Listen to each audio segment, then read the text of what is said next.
Salam, hər vaxtınız xeyir. Salam, Xəxəm bəy, vaxtınız xeyirli olsun. Necəsiz Vüsal bəy? Sağ olun, yaxşı olasınız, necəsiz? Təşəkkürlər, yaxşı olasınız. Belə, deməli, bugünkü inşallah mövzumuz olacaq bizim istehsalat. Dünən ticari əməliyyatlar haqqında danışmışdıq. Bugün inşallah istehsalatla bağlı danışarıq. Əməliyyatlarla bağlı suallarınız varsa, istəyirsiniz qısa sualların üzərindən keçək, yoxsa bugünkü mövzu haqqında başlayaq. Başlaya bilərik. Xeyr, suallarım yoxdur. Tamam. İstehsalata daxil olaraq zəhmət olmasa. Əvvəla qısa istəyirəm istehsalat haqqında sizə məlumat verəm. İstehsalat hər tərəfli bütün hissələr nəzərə alınıb. Yəni çox geniş imkanlar var istehsalatda. İstər tək mərhələli istehsalat olsun, istər çox mərhələli, istər hissəli istehsalat olsun. Hər birisi sistemdə mövcuddur. İstehsalatı iki istiqamət üzrə aparmaq imkanınız var. Birinci istiqamət sadə versiya deyirik, yəni sürətli forma. Hansı ki, mənə X məhsul lazımdır, gəldim istehsal tapşırığı açdım, məhsulun sayını yazdım, təsdiq elədim, göndərdim ambara, satışımı icra elədim. Bu sürətli versiya sayılır, 0 maya dəyəri ilə. Hansı ki, çap poliqrafiya şirkətləri bu istiqamətdə istifadə edirlər. Onlarda yəni hər bir məhsula görə reseptura hazırlanması olsun, material silinməsi olsun, ona çox vaxt itkisi eləmək istəmirlər.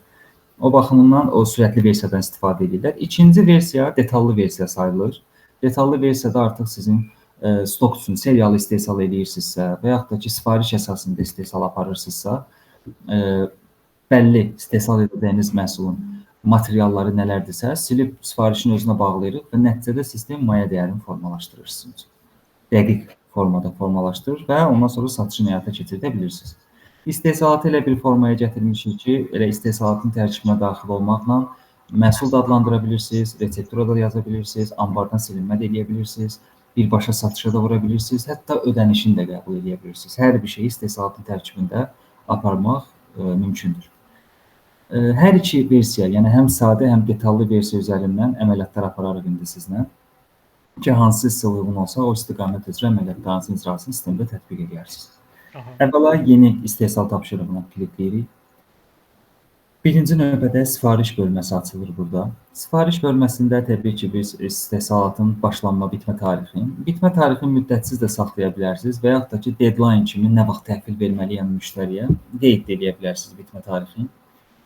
Daha sonra sifarişçimiz. Əgər stok üçün istehsal eləyiriksə, yəni stoka yığıram, sonra istehsal satacağam, onda daxili sifariş qalacaq. Amma yox, sizdə sifariş əsasında istehsalatdırsa, onda konkret burada müştərinin adını da seçmə imkanınız var. Eləcə də bununla yanaşı qara plus işarəsi var orada, klikləyib kontragent yeni müştəridirsə, adını da buradan əlavə eləyə bilərsiniz. Digər xanalar zəruri xanalar deyil. İcra statusu olsun, istər istehsalatı default olaraq müqavilələrdə olduğu kimi sistem özü sənəd nömrəsi verir. Bununla yanaşı özünüz də avtogenerasiya ilə sənəd nömrəsi adlandıra bilərsiniz, istehsalatı adlandıra bilərsiniz. Müqaviləsi varsa, qarşı tərəfin seçmiş olduğunuz qarşı tərəfin müqaviləsi varsa, müqaviləsini də seçə bilərsiniz. Və sadə versiyada bu material anbarına ehtiyac yoxdur, amma silinmə edəcək şirkətlər üçün isə, yəni detallı versiyada istifadə edəcək şirkətlər isə burada diqqət eləsəz material anbarını yazır. Bəzən burada hazır məhsul anbarını seçirlər müştərilər. Elə bilirlər ki, hazır mal hansı ambara girəcək, o ambarı nəzərdə tutur. Xeyr, bu material anbarını nəzərdə tutur. Xam mal çıxacaq ambarı. Xam mal çıxacaq ambarı burada nəzərdə tutur. Yəni silinmə prosesində bir də ambar seçiminə vaxtımız getməz. Daha sonra aşağıda bizim istehsal tapşırığı bölməsidir. Burada istehsal edəcəyimiz məhsulu. Buranı da çox vaxt görürsən, təcrübədə görmüşük, müştərilər qarışdırırlar, götürürlər materialları da elə buraya əlavə edirlər. Burada yalnız nə istehsal edəcəyik, müştəri bizdən nə istəyib, yekunda nə təklif edəcək müştəriyə, həmin məhsulumuzu buraya əlavə edirik. Sifariş əsasında stok üçün istehsalatlarda bəllidir məhsullarımız. Amma sifariş əsasında olan istehsalatlarda isə məhsul adı hər dəfəsində yeni olur, dəyişə bilir. Odur ki, bir də ambara gedib yeni mal adlandırma olmasın deyə, elə burada da yerindəcə, yuxarıda diqqət eləsəz, yaşıl plus işarəsi var. Elə buradan da yerindəcə malın adlandırılmasını formalaşdıra bilərsiniz. Məhsulu əlavə elədik. Deyək ki, çek sadə. Buradakı qiymət, yəni birbaşa əvvəldə qeyd etdiyim kimi satış icra eləmək imkanımız var deyə istehsalatda. Burada sifarişdə müştəriyə hansı qiymətə satacağıq? həmin qiyməti yazırıq. Say xanasında da ki, müştəri bizdən neçə ədəd istəyib bundan. Bu sayını yazdıq. Sürətli dediyim versiyada, yəni material falan, ingredients falan heç nə silmədən, sadəcə aşağıda gəlib seçimlər hissəsindən ambara da göndərə bilərik məhsulu 0 maya dəyəri ilə və yaxud da ki, təsdiq və sat butonuna klikləyib birbaşa müştəriyə satışımızı da icra edə bilərik. Yəni hər iki versiya mövcuddur. Sadəcə bu versiyada materialları artıq ya həftədə bir dəfə, ya ayda bir dəfə ümumi ambardan silinməsini eləyəcəksiniz və nəticədə gedib materiallar silinmiş mallar adı altında mənfəət və zərər hesabatınızda xərciniz kimi öz əksini tapacaq. Yəni burada artıq maya dəyəri təyin etməyə ehtiyac olmur. Sürətli versiyada. Ambar burada bizdən istəyir ki, hazır mal hansı ambara girib çıxacaq? Həmin məhsul ambarımızı seçirik. Aşağıda sağ tərəfdə. Burada diqqət eləsəz sayxanasında, ora gəlmişkən elə bunu da sizə qeyd edeyim. Əvvəldə qeyd etmişdim ki, hissəli istehsalat da sistemdə mövcuddur. Yəni 100 ədəd müştəri məndən sifariş istəyib, 50 dənəsi hazırdır, 50 dənəsini vermək istəyirəm müştəriyə təhvil. Amma 50 dənəsi isə hələ istehsalatdadır, davam edir. Burada sayxanasında özünüz nə qədəri hazırdırsa, həmin sayı yazıb növbətiyə klikləyib satış eləyə bilərsiniz. 50 dənəsinin istehsalı bitəcək, 50 dənəsinin istehsalı davam edəcək. Bütün məlumatlar düşdü. Qarşı tərəf, avtomatik qarşı tərəfin adı düşdü, müqaviləsi düşdü, qiymətin sayı düşdü. Bəli. Əgər burada ödənişi də müştəri icra edirsə, ödənişini də yerindəcə qəbul edə bilərik. Yox, əgər hissə satışdırsa, deyək ki, hissəli istehsal elədik, axırda bir dəfəlik pulun verəcək. Onda ödəniş qəbul etmir də, təsdiq edə klikləyib əməliyyatın icrasını tamamlaya bilərsiniz. Bu oldu sürətli versiya. Artıq yekunda bir də qalır ki, xatırlayırsınız, ticarətdə silinmə əməliyyatlarına baxmışdıq sizlə dünənki görüşümüzdə, keçən sonuncu görüşümüzdə. Orada silinmə əməliyyatı ki var idi istehsalat istiqamətində. Ayın sonunda deyək ki, stoku sayırsınız, baxırsınız ki, misal olaraq ambarında atıram 20 kisə un qalıb, amma sistem göstərir 55 kisə un. Deməli, mən 35 kisə ay ərzində istifadə eləmişəm. Ümumi artıq onun silinməsini verib, ambardan azaltmasını eləyəcək ki, gedib bizim mənfəət və zərər hesabatımızda silinmiş mallar adı altında öz əksini tapacaq. Silinmə əməliyyatı da əməliyyatlara gələrsiz, onu da göstərim sizə. Əməliyyatlara gəlirik yuxarıda. Yeni əməliyyata klikləyirik.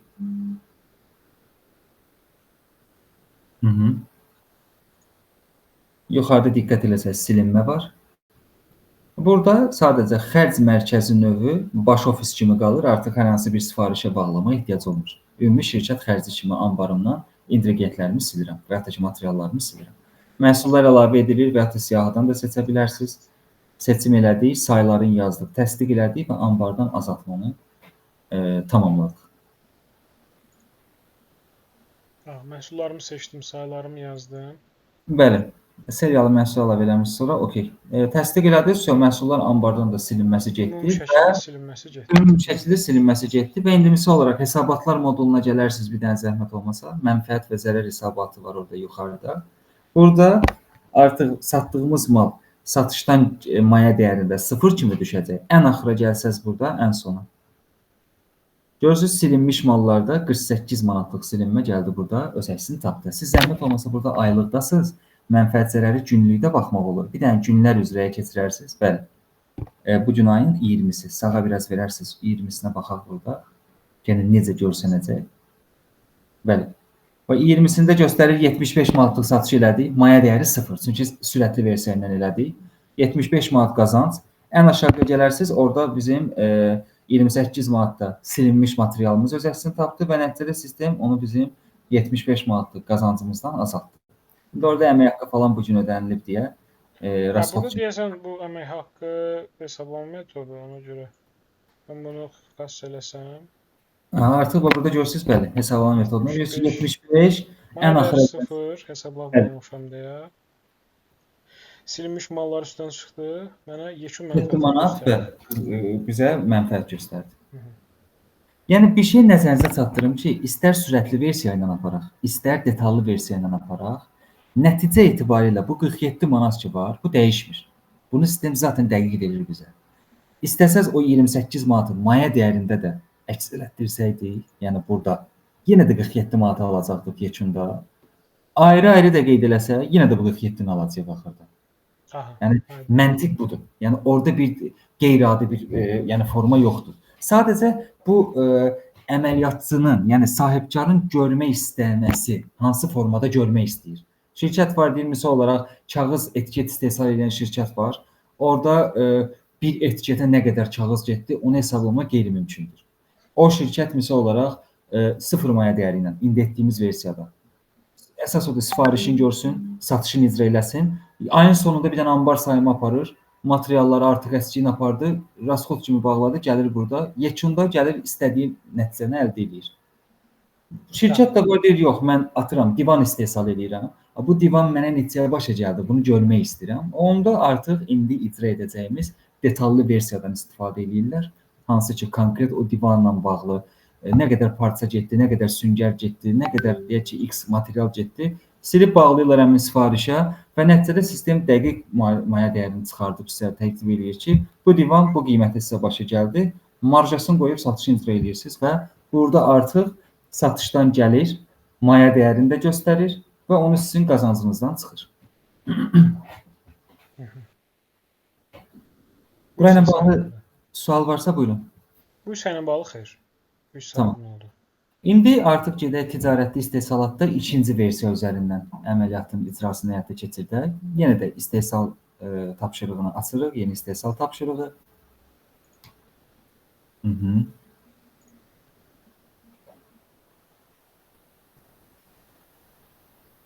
Tamam, tarixi qeyd elədik, sifarişçimizi qeyd etdik. Burada artıq material anbarını seçirik. Bəli. Burada konkret nə istehsal eləyəcəyik? Məhsulumuzu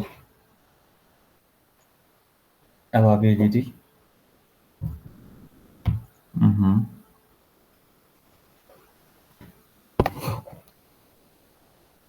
Buradan istehsal edəcəyimiz sayımızı yazırıq. Neçə ədəd istehsal edəcəyik müştərinin zakazına uyğun. Eyni anda bir neçə məhsulu da buraya zakaza yığa bilərsə, ola bilər müştəri divan da istəyir, başqa məhsullar da istəyir. Düzdür, biz bir məhsul üzərindən gedirik. Amma sifarişə bütün məhsulları da əlavə eləmək imkanımız var. Satış qiymətimizi yazdıq. Aşağı gəlib təsdiq et butonuna klikləyirik. Sifarişimiz artıq təsdiqini tapdı.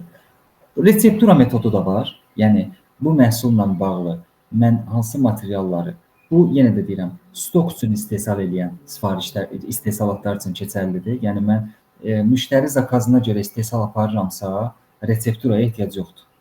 Çünki bu sifariş, bir də Allah bilir, müştəri nə vaxt zakaz verəcək mənə. Bu eyni ilə bu məhsuldan nə vaxt sifariş götürərəm, onu bilmək olmur. Odur ki, konkret bu sifariş bir dəfəlik, rus demişə, adnarazlı bir istehsalatdır, bir dəfəlik bir istehsalatdır. Odur ki, reseptura metodu burada elə də keçərli deyil. Konkret bu sifarişlə bağlı nələri istifadə edirəmsə, günlük və yaxud da ki, işin yekununda da cəm şəkildə silib bura bağlaya bilərik. Amma stok üçün istehsal edəndə, yəni mənim bəlli seriyalı məhsullarım var, onları istehsal edib stokuma yığıram, sonra satış edirəm. Onlar üçün bəli, reseptura formalaşdırmaq imkanımız var ki, artıq bu A adında məhsulu istehsal edəcəm. Bu A adında məhsula X, Z və yaxud da ki, B adında materiallarımdan bu qədər gedir. Bir ədədinə görə resepturanı hazırlayırıq. Sonradan öncə burada resepturanın kalkulyasiyasını sistem özü aparır. Əgər məhsul sayını artırdıqca, artıq burada resepturanın tərkibini özü dəyişir sistem. Reseptura necə daxil edilir? Əgər məhsulunu mən burada adlandırdım, yenisini adlandırmışam, reseptura yazmaq istəyirəm. Elə məhsulun adının qabağında qələm işarəsi var. O qələm işarəsinə klikləsəniz, həmin burada məhsulun adında dəyişiklik edə bilərsiniz. Eləcə də bununla yanaşı yuxarıda tərkib bölümü var. Tərkib bölümünə keçib burada bir ədəd divanın və yaxud da ki, 5 ədəd divanın istehsalı üçün bizə toplam o təyin olunmuşsa onu bildirir. Yəni, mən bir ədəd üçünmü reseptura formalaşdırıram, yoxsa 5 ədədin üçünmü reseptura formalaşdırıram. Təyin olunmuş sayı yazdıq. Aşağıda da hansı materiallardan istifadə edəcəksə, həmin materialları yazıb əlavə edirik istehsal tapşırığımızın resepturasına ki, daim yaddaşında qalır. Deyək ki, bir ədəd divana taxta əlavə elədik. Nümunə üçün 3 məhsul kifayətdir. Deyək ki, bunları əlavə elədik. Taxta bu qədər gedəcək. Digər taxtadan plan metr istifadə edəcəm. Parça bu qədər. Bəzək parçadan da bu qədər istifadə edəcəm. Bunu bir dəfə yazdınız, qaldı divanın yaddaşında. Bu reseptura metodudur artıq. Amma resepturasız satışlarda isə, yəni sifariş əsasında olanda isə biz istehsal tapşırığımızı açmamışdıq. Onda sadəcə aşağı bölümə gəlib seçimlərdə indi reseptura daxil elədik deyə artıq təsdiq və sil burada ləğv oldu. Bir dənə yuxarıya gələrsiniz zəhmət olmasa. Planlama bölümü var burada. Planlamaya gələrsiniz. Burada aşağıda maya dəyərinin hesablanması hissəsində faiz işarəsi var. Bu faiz nədir? Bir dənə istehsal, indi əvvəldə xatırlayırsınızsa mən sizə bildirdim ki, bir istehsal tapşırığında müştərinin bir neçə məhsul istəyi ola bilər ki, hazırlayacaqsınız. Onu bir sifarişin tərkibində daxil etmə imkanınız var. Elə olduğu təqdirdə individual bölüşdürülməsi lazım olacaq. Yəni ki, hər məhsul üçün öz materialları, silinmiş materialları onun maya dəyərinə gedib otursun. Bir də var, proporsional üzrə bölüşdürmə. Yəni ki, mən bir xammaldan 5 cürə məhsul istehsal edirəm və bunların demək olar ki, maya dəyərləri eyni olacaq, bərabər bölüşdürülməlidir. Çünki bir dənə xammaldan mən, misal olaraq belə bir nümunə verim sizə, çınqıl zavodudur. Bir dənə xammaldan fərqli ölçülərdə şebenlər deyək ki, hazırlayırlar. Bir dənə xammal silinir ambardan, fərqli ölçülərdə şeben istehsal olunur və ambara mədaxil olunur. Orada bərabər şəkildə bölüşdürülmə gedir, proporsiya üzrə. Sistem baxır ki, 1000 manatlıq material sildim ambardan, 3 adda məhsul istehsal edirəm, avtomatik hərəsində 33 manat, 33 manat, 330 manat, 330 manat deyək ki, maya dəyəri formalaşdırır. Bərabər bölgü aparır. Bir də var, üçüncü variant, əmsal üzrə. Yəni ki, mən yenə də bir dənə məhsulum var, ondan 3 fərqli məhsul istehsal edirəm. Misal olaraq, təcrübə əsasında sizə belə bir nümunə verim. Bir şirkət var idi, toyuq kəsimi ilə məşğul idilər onlar, yəni cücə. Onlarda misal olaraq bir dənə cücənin kəsimindən sonra onun filesi, yəni sinəsi, bud və qanat qismi, bir də ki, cücənin içalatı. Əslində içalat ona havayı başa gəlirdi. Çünki bu hər hansı bir onun üçün bir istehsala və yaxud da ki, ona bir baxma ehtiyacı yoxdur da. Sadəcə cücəni kəsirlər, içindən içalat da çıxır. O da onun elə bil ki, pilusudur bir dənə. Sadəcə şirkət deyirdi ki, mən onun da bəlli bir faiz nisbəti ilə maya dəyəri təyin etmək istəyirəm. Bu əmsal üzrə bölgüdə siz artıq neçə məhsul ki, əlavə eləməmisiniz istehsalat tapşırığınıza, burada təyin edirsiniz. Bəli. Vüsal bəy. Buyurun. Nəsə deyirdiniz, üzrlüsən? Burada sadəcə əlavə elədiyim məhsullarıma mən qeyd edirəm ki, 3 adda məhsul istehsal edəcəm. Bu məhsulu siləcəyim materialdan 30% maya dəyəri A adında məhsulumun maya dəyərinə otursun. 50% B adında məhsulumun maya dəyərinə otursun. 20%dəki C adında məhsulumun maya dəyərinə gedib otursun. Materialı siləndən sonra, deyək ki, 1 manatlıq material sildimsə, onun 30 qəpiyinə bir məhsulun maya dəyəri düşəcək, 50 qəpik birinə, 20 qəpik də birinə. Sistem burada belə faizə görə əmsal üzrə bölüşdürmədə aparır. Bunları sizə deməkdə məqsədim ondan ibarətdir ki, bu bölüşdürülmə, maya dəyərinin hesablanması istəyinizə uyğun olaraq və iş prosesinə uyğun olaraq necə çıxartmaq istəməyinizdən asılıdır. Hansı formatda aparmaq istəsəz, istər əmsala görə, istər bərabər bölgü olsun, yəni bir xammaldan bir neçə məhsul, istərsə də üçüncü variant, 5 adda məhsul istehsal edirəm, sildiyim materiallar hərəsi öz məhsulunun maya dəyərini formalaşdırsın. Elə olduğu təqdirdə də individual bölüşdürülməni seçmə imkanınız var. Amma xərclər bölümü isə, yəni tək bir dənə materialdan istehsalat maya dəyəri formalaşmır. Bunun xərclər bölümü də var, işçilik bölümü də var. Adətən istehsalat müəssisələri materialla maya dəyərini çıxardırlar.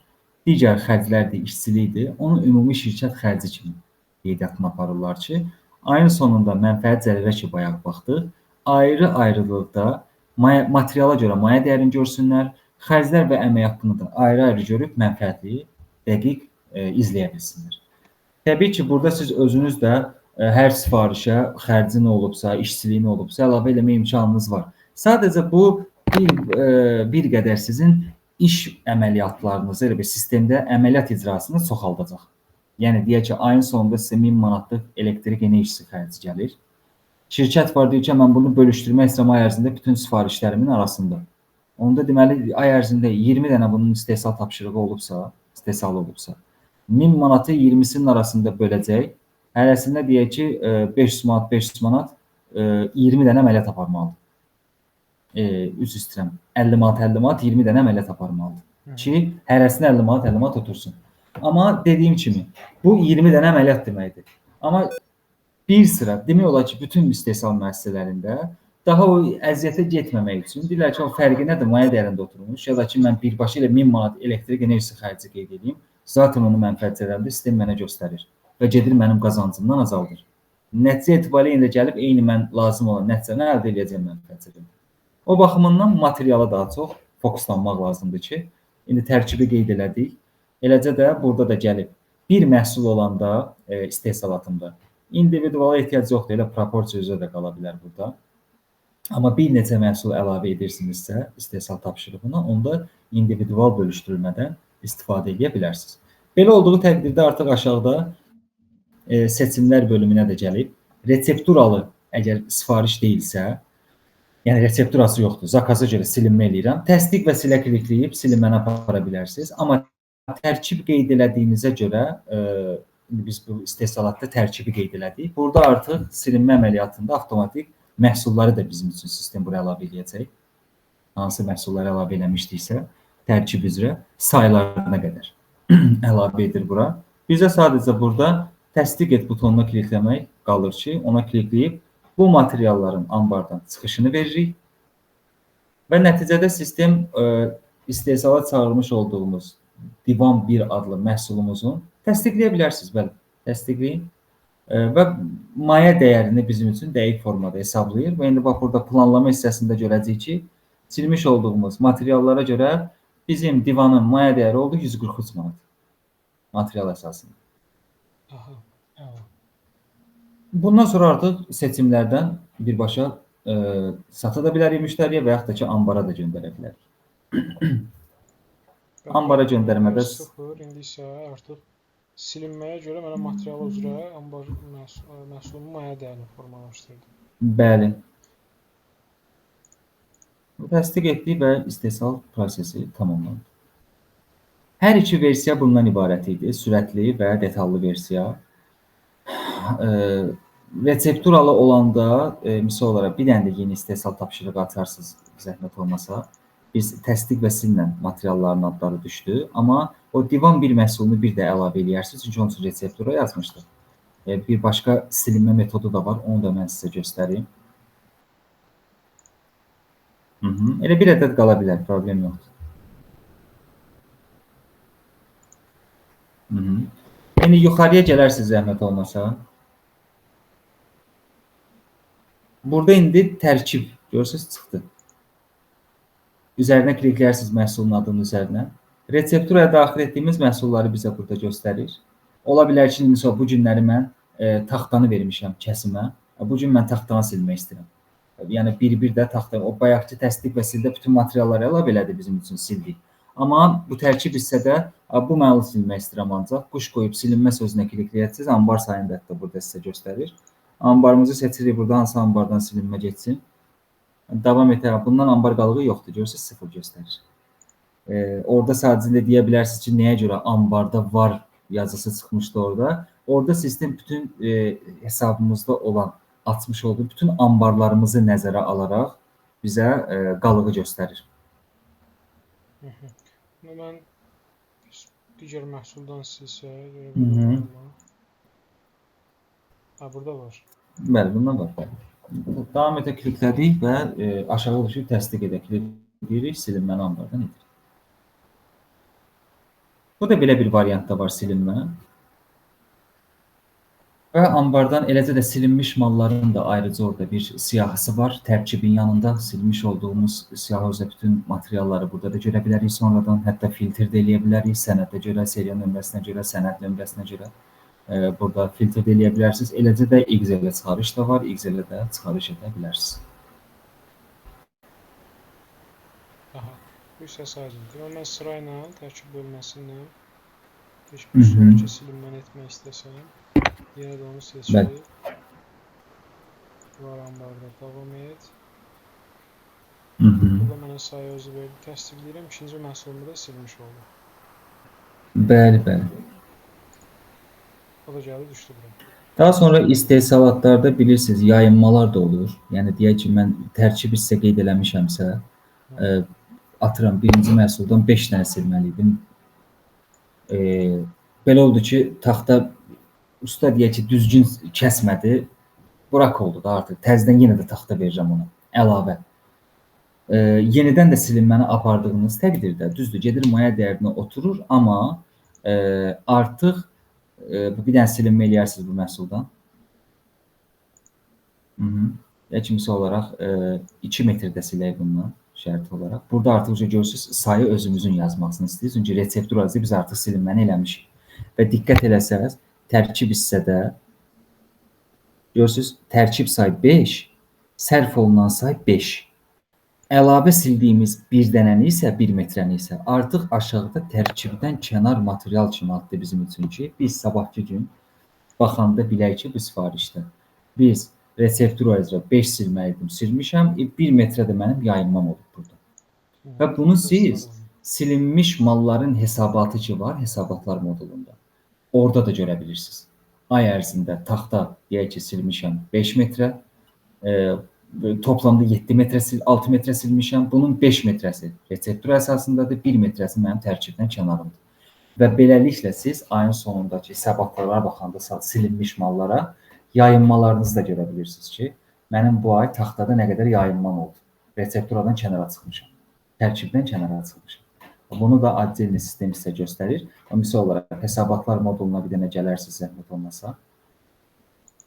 Yuxarıda silinmiş mallar hesabatına bir dənə sağ tərəfdə klik edərik. Bəli. Burada sol tərəfdə qruplaşdır filtrinə bir dənə istehsal bölgüləri üzrə, bəli, seçərik orada. İndi taxtanın qarşısında qələm belə kolaps var, bəli, ona klikləyin.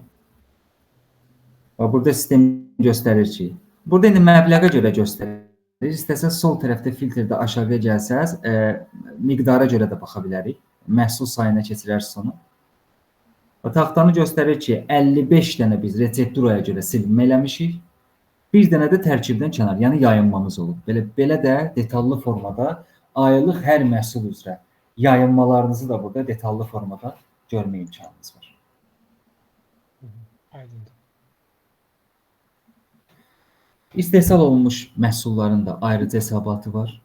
Orada elə silinmiş malların sağında diqqət eləsəz, istehsal olunmuş məhsullar var. Bəli, ay ərzində biz görürsünüz çek sadə. Sıfır nəyə görə düşüb? Çünki məbləğə görə baxırıq. Sıfır maya dəyəri ilə onu sadə variantda istehsal eləmişdik. Məhsul sayına çevirsəz, bəli, burada 50 ədəd istehsalı da göstərir. O kolapsa vuranda istehsal tapşırıqlarını da görmək olar orada. Hansı istehsal tapşırığına əsasən bu 50 dənə istehsal olunub. Gözə də vuranda birbaşa istehsalın tərkibini açır.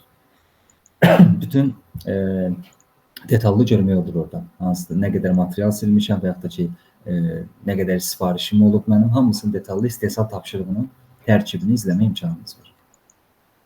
Və burada hətta sol tərəfdə qruplaşdır filtri ki var. Bəli, burada status üzrə seçimini eləsəz, buradan nə qədəri ambardadır, nə qədərini satmışam, onu da görə bilərsiniz. Deyək ki, stok üçün istehsal eləyirsiniz, ay ərzində 50.000 dənə istehsal eləmişsiniz məhsuldan, atmışsınız ambara.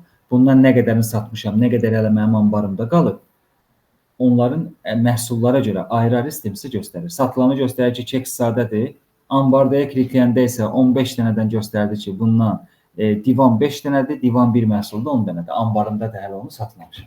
Və beləliklə, ay ərzində aparmış olduğu istehsalatların nə qədəsi satılıb, nə qədəsi hələ stokdadır, onu da buradan izləmə imkanınız var. Və bununla yanaşı, bunu burayla yanaşı istehsalatın özündə də görmək olar. Mesela siz istehsalata gəlsəz, ticarətdə sütunlar ki var idi orada, istehsal tapşırıqlarımızı biz izləyirdik burada. Və diqqət eləsəz, görürsünüz, sağ tərəfə gəlin, belə birinci istehsala baxaq. Ambara göndərilib, biraz sağa gələrsiniz burada. 50 dənə, görürsünüz, ambara göndərib 50 dənə, istehsal sayı 100 dənə, qalıb 50 dənə. Burada necə olaraq satılıb sütunun yəqin ki aktivləşdirməmisiniz şeydən, ayarlar bölümündən. Burada satılıb sütunu da var. Nesnə nəzini satmışıq. Aha, O bunu necə yuxarıda atmışdı? orada XL çıxarışın yanında şey var, çarx işarəsi. Bəli, ona klikləsəz, orada görürsünüz satılıb var, bəli. Yadda saxlaya klikləyərsiniz aşağıda. Yerini də təbii ki dəyişə bilərsiniz.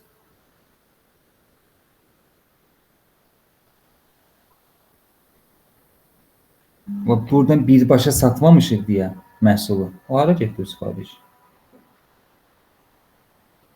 Bu ikinci sifariş idi.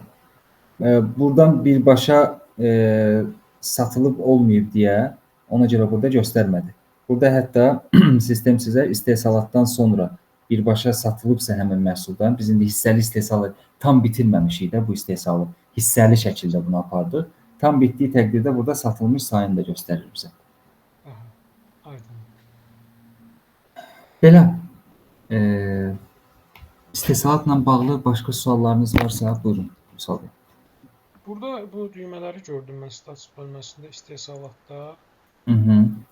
Bu default sistemin özünün verdiyi istehsal statuslarıdır. Yəni sonradan yəni bizim düzdür seçimlər hissəsindən silinmə elədik, ambara göndərdik, satış elədik. Amma kənardan da bu istehsalata da klikləyib ambara göndərməni buradan da eləyə bilərik, satışı buradan da eləyə bilərik və bununla yanaşı əgər sifariş götürmüşdüm, sonradan qarşı tərəf məlumat verir ki, daha bu zakazı istəmədim mən, ləğv edin, sifarişi ləğv edin. Buradan gəlib siz silinib variantı var orada, statusun üzərinə klikləyəndə. Görürsünüz, sonuncu silinib. Silinibə klikləyib ümumiyyətlə sifarişi buradan silinməsini də edə bilərsiniz, ləğv edirsiniz. Burada ikinci punktu seçməyimiz. 2 dənə punkt verir bizə burada sistem. Birincisi odur ki, əgər material və hər hansı bir xərcim yaranmışdısa o sifarişlə bağlı, onu saxlamaqla sifarişi silirəm. Ya da ki, həm silinməni eləyirəm, onunla bağlı nə material silmişdimsə, nə xərc olmuşdusa, hamısı da ləğv olunur. Materiallar da qayıdır düşür ambara, xərclər də ləğv olunur, pullar qayıdır düşür kassaya. İkinci variantı etməyiniz daha məqsədə tövsiyə olunandır. Amma desəz ki, yox, mən bu sifarişlə bağlı bəlli işlər görmüşdüm, artıq olub da indi müştəri ləğv elədi bunu, 10 gün keçib üstündən ləğv elədi istehsalı. Fakt mən bunları istifadə eləmişəm. Bütün sənədlər qalsın, bir dənə sifariş ləğv edin. Onu da dediyim kimi birinci variantı seçə bilərsiniz.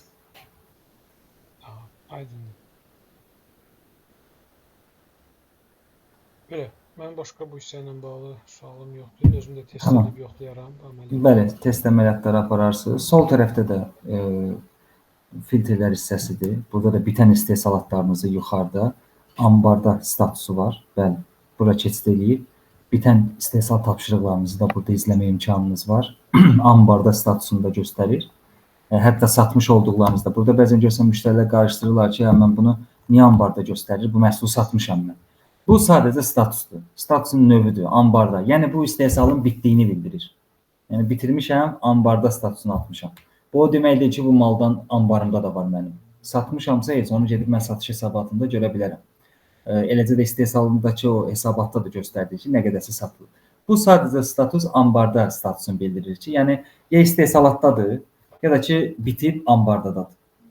Odur ki, burada nəzərinizdə olar ki, ambarda o demək deyil ki, bunu mən satmamışam. Bu sadəcə istehsalın bitdiyini bildirir. Yəni istehsal tapşırığı bitib ambarda statusunda. Belə, Vüsal bəy, test əməliyyatları apararsınız. Əlavə suallarınız olarsa, qrup daim aktivdir. İstənilən bax, sualları qrup üzərindən ünvanlaya bilərsiniz bizə. Oldu, Axın bəy, təşəkkür edirəm. Çox sağ olun ətrafınızda. Oldu Vüsal bəy, sağ olun. Görüşürük. Sağ olun.